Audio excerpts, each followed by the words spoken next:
Sir, जिस तरीके से कल एसआई भर्ती जो है रद्द हुई है, क्या कहें? देखिए, एसआई भर्ती जो रद्द हुई हाईकोर्ट ने रद्द करी है। ये बहुत बड़ी जीत राजस्थान के नौजवानों के संघर्ष की जीत है, राष्ट्रीय लोकतांत्रिक पार्टी के संघर्ष की जीत है।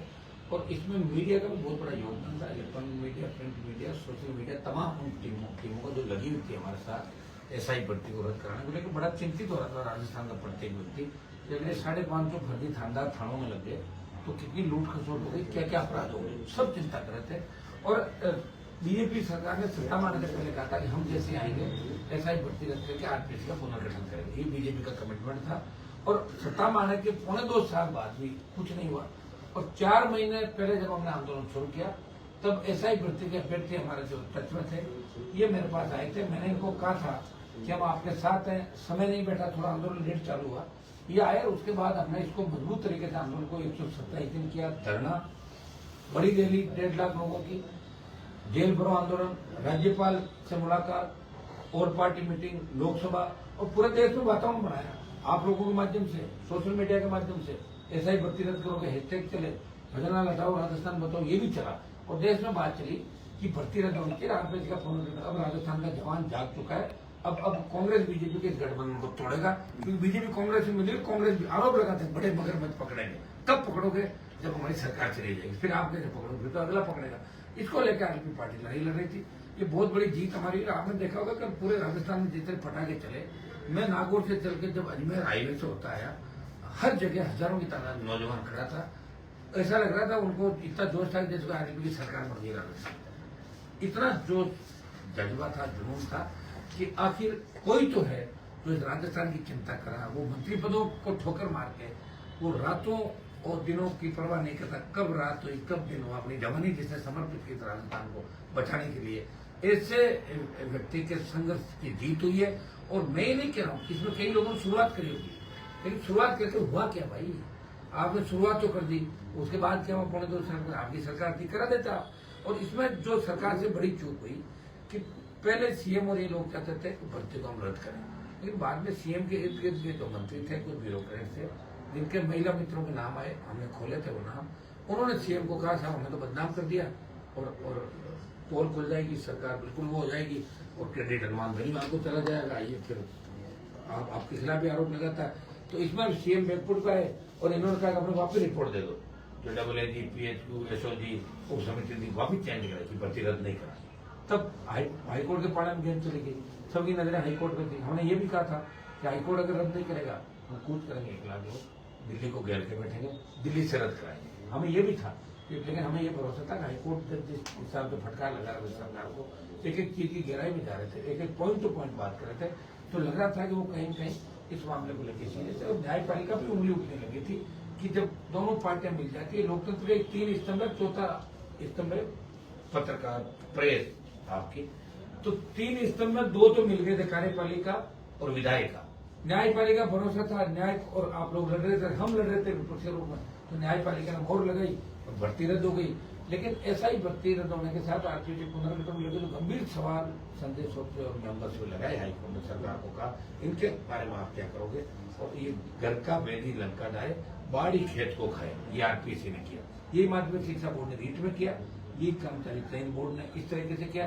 तो रीट लेवल फैक्ट की मैं भजनाल जी से मांग करते हैं कि अगर आपके अंदर धरासा भी है, भजनाल जी लोग आगे कहते हैं आपको पढ़ के सुना देते, अब तो सीरियस हो जाओ। 18 महीने हो गए, फिर लोग फिर निकल जाओगे, आपको हटा दें, फिर बाद में सीरियस होकर तो क्या करोगे आप बताओ? घूमना सब्जी मंडी में कोई नहीं पूछता, पूर्व मुख्यमंत्री को लोग साइड में देते उनकी गाड़ी को। अभी आप संभलो, रीट लेवल फैक्ट की जांच करो। आप कह रहे हो कांग्रेस के नेता मेरे से रात को मिलना आए थे, हम तो जानते हो नेता कौन थे। आप खुलासा करो उनका, रीट की जांच कराओ सीबीआई से, जिन पर्चियों पर उंगली उठी है उन सब की बात करो। हम बैठेंगे वापिस सड़कों पर, इस बार धरना जंतर मंतर पर होगा, यहाँ भी होगा। जितनी भी पर्चियों में उंगली उठी है हम उनको एक बार से मंगवा रहे हैं। दिव्यांग सर्टिफिकेट को लेकर जो मामला चल रहा है, अलग आयोग बनना चाहिए, अलग टीम बने, हर जिला मुख्यालय में जांच करके 15 दिन के अंदर कौन कौन सर्टिफिकेट फर्जी है उनको बाहर निकालें, जेलों के अंदर डालें। मैं कह रहा हूँ ऐसा मैसेज देंगे तो अपना पेपर लीक करने वालों की हिम्मत ही नहीं होगी। और ये जो हिम्मत हो रही है, कहीं न कहीं पॉलिटिकल लोग भी सपोर्ट करते हैं। बड़े माफिया कैसे पनपता है? जब राजनीतिक लोग मदद करता है तो माफिया पनपता है। और माफिया के खिलाफ लड़ कौन रहा है? ये पार्टी लड़ रही है। बजरी माफिया के खिलाफ 12 रैली करी, भगा दिया उसको। मैं नहीं कह रहा हूँ उसको मैंने धंधे बंद करा दिए, लेकिन बजरी का धंधा बंद करा दिया उसका। ईडी सीबीआई भी आई और खत्म। और छोटे छोटे लीड होल्डर राजस्थान के अंदर आए। ये हमारी लड़ाई का परिणाम था। वोट नहीं मिला हमें वोट के लिए नहीं लड़ रहे, लेकिन हमें बजरी माफिया का आतंक को समाप्त करना था। वो आतंक समाप्त किया। राजस्थान को हार्डकोर अपराधियों का, जिनके नाम से लोगों को शिशु निकल जाते थे, उनको भी उनके अंजाम तक पहुंचाया। और अगर आवश्यकता पर तो लड़ेंगे सड़कों पर, हर चीज को हाथ में लेते हैं, विवेकपूर्ण बनी जाते हैं, फाइनल खेलते हैं, सेमीफाइनल नहीं खेलते। ये मेरी आदत रही है और इसीलिए मैं सड़कों पे हूँ। मैं कहीं किसी मंत्रिमंडल और किसी के अंडर में नहीं हूँ, क्योंकि मैं किसी के अंडर में रह नहीं सकता। इसलिए मैंने खुद ही पार्टी बनाई कि मैं अंडर में सिर्फ जनता की रहूँ और मेरे पीछे किसी नेता की फोटो नहीं मिलेगी आपको। मैं ऑफिस में तो कहीं महाराज सूरजमल राम साहब, भगत सिंह, तेजाजी महाराज, ये ऐसी फोटो मिलेगी जो क्रांतिकारी थे या जो लोक देवता थे और जिन्होंने हमेशा संघर्ष किया, युद्ध किए, या जो ताकतवर थे, अजय थे, उनकी फोटो रखता हूँ। और इसे वो वातावरण मेरे पास ऐसा ही बना रहता है। तो यही काम मैं लगातार कर रहा हूँ। आगे भी इस राजस्थान को बचाने के लिए, नौजवान को बचाने के लिए, किसान को बचाने के लिए और राजस्थान के सम्मान की लड़ाई सड़क से लेकर सदन तक लड़ते रहे। सर, कल आपकी और डॉक्टर साहब ने काफी कुछ मुझे कहा था, सुनो, और आप तो देख रहे थे कि वो बात से हट गए थे। वो ये कहते हैं हनुमान जी आए नहीं जब मैं आंदोलन करा था। ये सही बात है, उन्होंने मुझे बुलाया नहीं और बीजेपी के झंडे के नीचे आंदोलन करते। मैं बीजेपी कांग्रेस के खिलाफ नहीं, इसलिए मैं नहीं गया। लेकिन मैं रीत का आंदोलन कर रहा था 10,000 लोगों की। यहाँ भी मैंने प्रोटेक्शन कराया, शिवराज फाटक पे भी बिजली का आंदोलन कर रहा था, बजरी का कर रहा था। राजस्थान में आंदोलन कर कौन रहा था? 2 साल तो कोरोना के अंदर चले गए। किसानों के लिए मैंने सत्ता छोड़ी मोदी अमित शाह की। अग्निवीर का आंदोलन कर रहा था, जोधपुर में 2 लाख लड़कों की रैली करी, फिर बेटियों के लिए गया मैं, हर जगह गया मैं। लेकिन उनको ऐसा लगा कि उस समय मेरे साथ नहीं है, तो आप बुला लेते मुझे, आ जाते। मैं तो उस समय साथ बिना बुलाए तो कैसे आएगा कोई आदमी? बताऊँ आपको, जब आज आप मेरे पास आए तो बात हुई ना सबकी, आप आ जाओ 5 मिनट बैठे, किसी का आंदोलन में छोड़ जाऊंगा।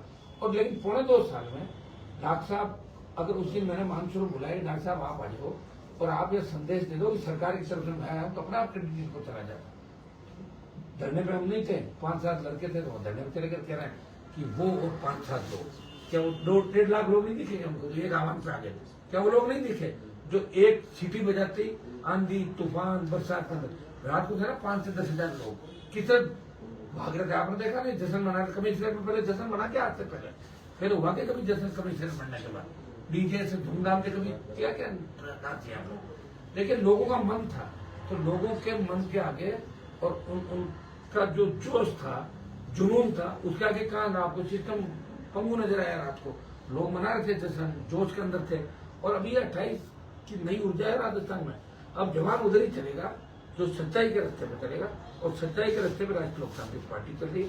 कांग्रेस बीजेपी के खिलाफ जो दल है अच्छे हैं, जो हमें अच्छे लगे, ऐसे नहीं कोई पुराने दल लोगों बैठा है, हमें अगर अच्छा लगे उसके साथ कंप्रोमाइज नहीं करेंगे। जो हमें अच्छे लगे, जो नौजवानों की बात करे, जो किसान की बात करे, SC OBC की बात करे, अपने इलाके की बात करे, उनके साथ हम अलाइंस करेंगे।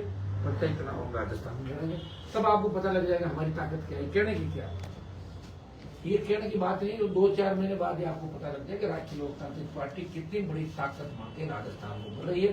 आप राजस्थान की बात करो, अगला जो हमारा राजस्थान में बात टारगेट होगा वो यूपी, हरियाणा और दिल्ली भी होगा। तैयार है हमारी फौजें। औरतों के दौरान उन्होंने ये भी कहा कि आप जाटों के लड़के बिगाड़ रहे हो। अब डॉक्टर साहब कुछ भी कह सकते हैं, सुनो उनकी बातों को। अच्छा बताओ कैसे बिगाड़ रहा हूँ? चलो आपसे भी पूछना चाहता हूँ। लड़के तो जाटों को ऐसे बिगाड़ते हैं कि मैं कोई गलत धंधे खुद करता हूँ, और या मैं कोई ऐसे काम करता हूँ, करीब नेताओं में जानता हूँ, टोल के काम, बजरी के काम, दारू के काम, और काम लेते हैं, रॉयल्टी के काम, आधे MLA MP धंधा करता है। हमने तो कभी हमारे जीवन में नहीं किया। 16 चुनाव मेरे परिवार में लड़े, मेरे पिताजी लड़े 6, हम भाइयों ने मिलकर लड़ लिए, वो 10 बार जीत गए, सरकार के खिलाफ रहे, पार्टी बनाई और राजस्थान का सम्मान देश के अंदर बढ़ा। तकलीफ जरूर है, उनकी तकलीफ बीजेपी के नेताओं और डॉक्टर साहब को जोश में कई बार पता ही लगता है वो क्या कह जाता है। वो कह गए थे, जो नहीं कहने वाली बातें थी ना, वो खुद ही कह गए। वो पता नहीं कौन सा राज्यसभा का चुनाव, आपका क्या लेना देना। कैंडिडेट तो कांग्रेस पार्टी ने खड़ा किया, मेरा एक वोट था, 4 आपके भी थे, आपकी पहले से बात मैंने ही कराई थी, दोनों की बनती नहीं थी, और किस तरह कैंडिडेट को हमने खड़ा किया था। इस तरह की बातें आप ला रहे हो, इससे तो ये आप साबित करना चाहते हो कि उस कैंडिडेट को आप ही लेके आए थे, मतलब आपका उम्मीदवार था। आपको तो नहीं था ना, तो कमल मोरार का नवलगढ़ का था, कांग्रेस का उम्मीदवार था, मैंने एक वोट दिया, 4 इन्होंने भी दिए। अब 15 साल बाद कौन सा बिच्छू सांप छोड़ रहे हैं वो तो वही बता सकते हैं। तो फिर सबूत देने के लिए उनका आरोप से क्या होता है? मैंने भी आरोप लगाया उन पर, और इसलिए लगाया कि जब सोना ये DOT का किया था उन्होंने, उसके बाद क्या हुआ? लोकल पकड़े हुआ क्या, बताओ तो सही। मैं उन पर आरोप नहीं, मैं कह रहा हूँ क्या हुआ बताओ डॉक्टर साहब, नहीं तो पूछ रहा हूँ कि सोने वाले मामले में क्या हुआ। वो कुछ एक जो मीणा समाज के हमारे ब्रह्मपुरी के अंदर जिसकी डेथ हुई में जोशी का जो कॉम्प्लेक्स हो रहा था, क्या हुआ उसके अंदर? और भी कई बातें हैं, क्या हुआ? मैं नहीं कह रहा आप काम नहीं करते, आप काम करते हो, ये सही बात है, लेकिन आपको जाटों के बारे में और इन नेताओं के बारे में क्या करना है आपको? वो कोई अगर बच्चों का मैसेज झगड़ा है कि जाट समाज के, एक बार मैंने उनकी मदद की है, दोबारा वो जाके सरेंडर हो गए और वो सरेंडर होने के बाद फड़फड़ा रहे हैं, नहीं जीत रहे हैं, हार रहे हैं, तो आप क्या कर लोगे उसका? आप मेरे से जब झगड़ा हुआ मैंने उसको समझा के भेजा था, आपको मदद करनी चाहिए उसकी। आपके समाज का बच्चा बाहर निकलो, उसको क्यों डर रखा अंदर? उसको बताओ उससे क्या मिल जाएगा? आपकी उम्र और उसकी उम्र कितना छोटा हो आपसे, आपके लिए उसे बेचारे ने हमेशा आगे लेकर लड़ी मुकदमे खाए, और मैंने भी आपकी लड़ाई लड़ी भाई। मैं 10-15 साल आपके लिए सड़कों में घूमता, क्या ले लिया मैंने आपसे बताओ? आप तो मंत्री बनने के बाद पहला मेरा एमएलए लेट का 5 करोड़ रुपया था, वही आपने डाला, ग्रामीण विकास मंत्री था, आपने कहा नो, हनुमान का पैसा रोक लो, उपचुनाव हराएंगे हमको। आप तो सारे एक हो गए थे। मैं ऐसी भावना नहीं रखता, मैं उनका सम्मान करता हूँ, लेकिन उनके आसपास 2-4 छोट छंडे जो घटिया लोग आसपास रहते हैं, वही इनको सिखाते, डॉक्टर साहब आपकी तो आंधी चल रही है, देश के सबसे बड़े नेता आप हो, विदेशों तक आपकी चर्चा है, न कोई हुआ न कोई होगा आपसे बड़ा, तो इस तरह वो कहते हैं, वो कह रहे अच्छा बता मुझे रील कहाँ चल रही देखा। क्यों इन चक्रों में पड़ रहे हो? हमारा जंग अलग है, आपकी अलग है, हम आपके काम आए, आप हमारे काम आए, इस तरह की बातें करके ठीक नहीं लगता। कल जो इसका व्यवहार था उससे मैं आप कल के व्यवहार से मैंने उनको आरोप लगाती हूँ, लेकिन वो बड़े भाई रहे मेरे, मैं कल की बात कल खत्म हुई, आगे भी हम इसको बढ़ाना नहीं चाहते। हमारा टारगेट ये है कि राजस्थान में जहाँ भी भ्रष्टाचार हुआ, जहाँ माफियापन हुआ, जहाँ भी कुछ हुआ, वो उसमें हम लड़ाई लड़ेंगे। और डॉक्टर साहब सरकार को बैठ के मदद करा, मैंने मना कौन करा? उन्होंने भी लड़ाई लड़ी, मैंने मना कब किया? मैंने कहा थर्ड फ्रंट की बात ही उन्होंने चलाई।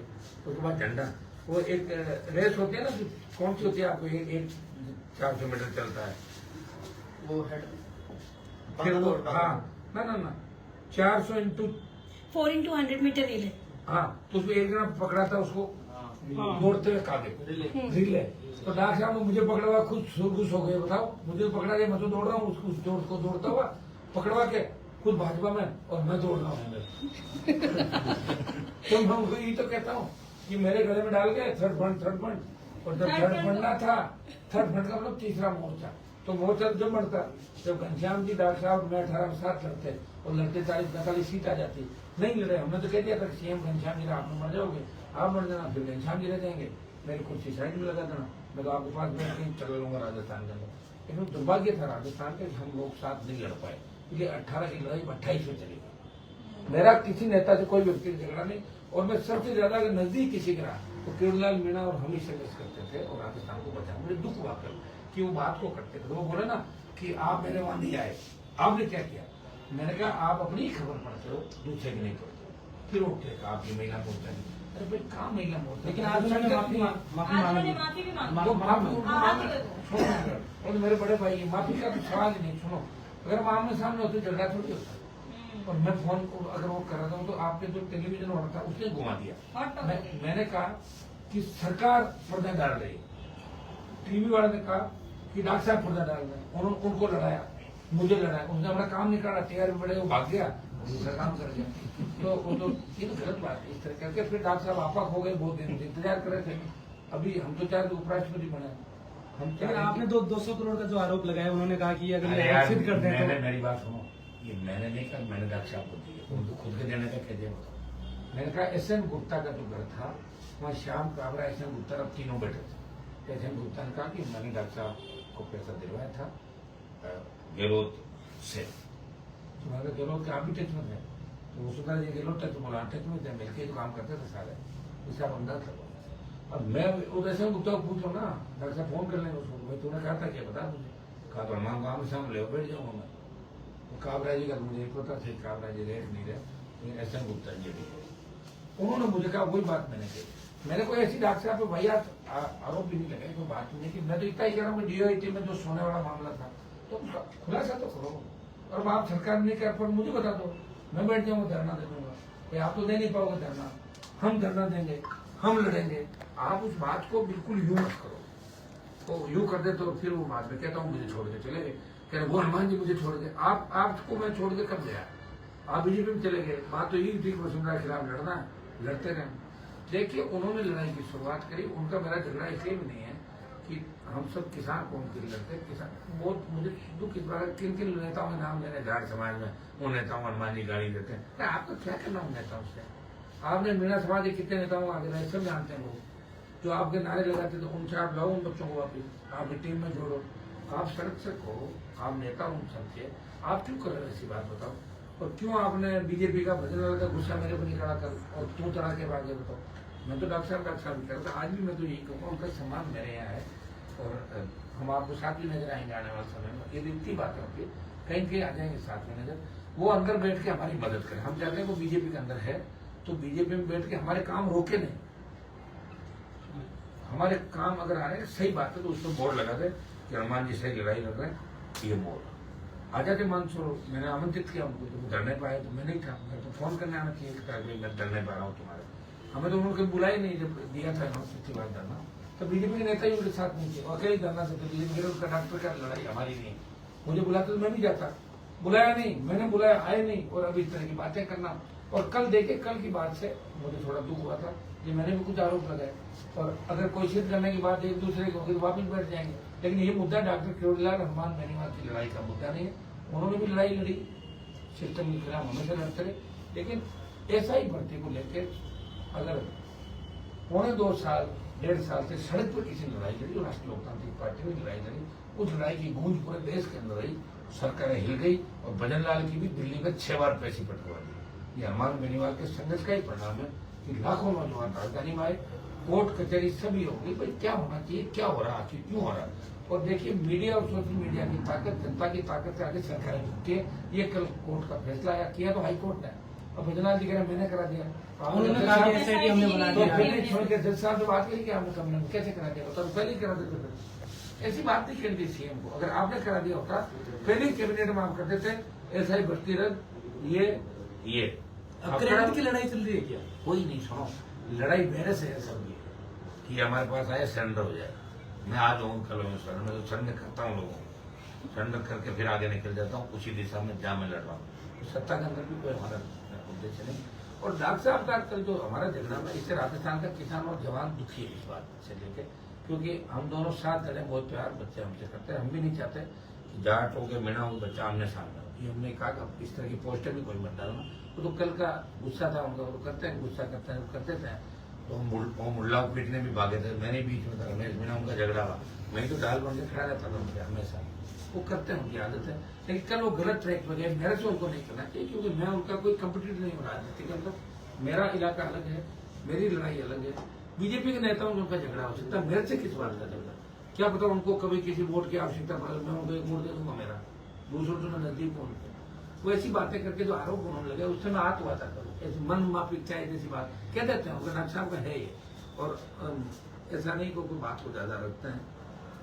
हनुमान जी इतना लंबा समय आपने संघर्ष किया, आगे भी करूँगा मैं, आप क्यों नहीं समझ रहे हो? 25 साल क्यों नहीं बता रहे हो? मेरा नहीं, मेरा सवाल है कि इतना लंबा संघर्ष किया और एक बड़ी जीत आपके इससे आई है, वो क्या पंचायती राज में अब आप देखने को मिलेगा? 100% चुनाव पिछली बार में लड़े थे, 5 प्रधान और करीब 10 जिला परिषद 11 जिला परिषद मेंबर मैच जीते थे राजस्थान के अंदर, और एक म्यूनसिपलिटी का चेयरमैन हमारा बड़ा मोंडवा के अंदर। अब की बार बड़ी तादाद के अंदर और आमने सामने चुनाव अगर हो गया तो RLP सब ज्यादा प्रधान प्रमुख और जीताएगी सबसे ज्यादा, अगर आमने सामने का इलेक्शन हो एक तो फिर अलग तरीके से वोट पड़ेगा। देखिए उसके बाद हम नए सिरे से 5-7 दिन बाद नए चतुर्थी का अभी कार्यक्रम चल रहे हैं, जयाजी महाराज के कार्यक्रम चल रहे हैं, राम सफीर के कार्यक्रम चल रहे हैं, मेले चल रहे हैं। इन मेलों के बाद हम एक आप सब के साथ बैठ के हमारी टीम से बात करेंगे, तब तक हम सेंटर की घोषणा भी करें। जो भी भर्तियां कटघरे के अंदर है उनके खिलाफ हम आंदोलन करेंगे। और डॉक्टर साहब से भी हम चाहेंगे कि वो उसके अंदर एक तो रीट लेवल फ्रंटमेंट जो डॉक्टर साहब उस समय शुरुआत करी, मैं भी साथ था उसमें, मैं अलग लड़ रहा था, लेकिन जो बड़े भजनलाल जी ने कह दिया मेरे से रात को मिल गए थे, तो क्या मिलने से माफ कर देते हो क्या? भाई रीट लेवल फ्रंट की CBI जांच करो और भर्तियां रद्द करो, दिव्यांग के जो सर्टिफिकेट से लगे दूसरे लोग लगे उनकी कनेक्टेड। भजनलाल जी को आज ये भी कहना चाहिए कि अब राजस्थान की सरकार DB और सुप्रीम कोर्ट में नहीं जाएगी, ये कहना चाहिए। अब जो कल को खुद ही वो पेश कर देंगे DB में जा रहे हैं, सुप्रीम कोर्ट जा रहे हैं, तो सरकार क्लियर तो करेगा आप जा रहे हो नहीं जा रहे हो। ये मैं उनसे सवाल है मेरा कि बताओ कि आपने मान लिया ना इस बात को हाईकोर्ट के फैसले को, या आगे अपील करोगे? ये भी सरकार को क्लियर करना चाहिए।